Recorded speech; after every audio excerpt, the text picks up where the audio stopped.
Hi అండి, welcome to my channel simple Savani recipes. ఈరోజు ఒక సరికొత్త రెసిపీ వీడియోతో మీ ముందుకు వచ్చేసాను.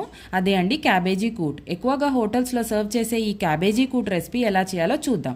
పావు కప్పు కందిపప్పు, పావు కప్పు శనగపప్పు, 2 టేబుల్ స్పూన్ల పెసరపప్పు తీసుకున్నాను.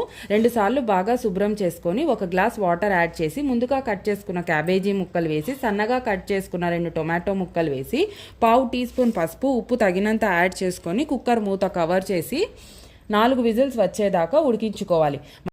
మసాలా కోసం మిక్సీ జార్లో అరచిప్ప కొబ్బరి, 4-5 పచ్చిమిర్చి, 1 టీ స్పూన్ జీలకర్ర వేసి మెత్తగా మిక్సీ పట్టేసి పక్కన పెట్టుకోండి. తాలింపు కోసం 2 స్పూన్ల ఆయిల్, ఆవాలు, 1 టీ స్పూన్ మినపప్పు, 1 టీ స్పూన్ ఒక ఎండుమిర్చి, 1 టేబుల్ స్పూన్ సాంబార్ పొడి వేసి ఇంగువ వేసి పక్కన పెట్టుకోండి. ప్రెషర్ రిలీజ్ అయిపోయిందండి. పప్పులన్నీ మెత్తగా కుక్ అయిపోయినాయి. ఇందులోకి ముందుగా చేసుకున్న కొబ్బరి మసాలా యాడ్ చేసి అంతా కలిసేలా ఒకసారి కలుపుకోండి. బాగా కలిసాక తాలింపు వేసి పైనుంచి కొత్తిమీర చల్లుకొని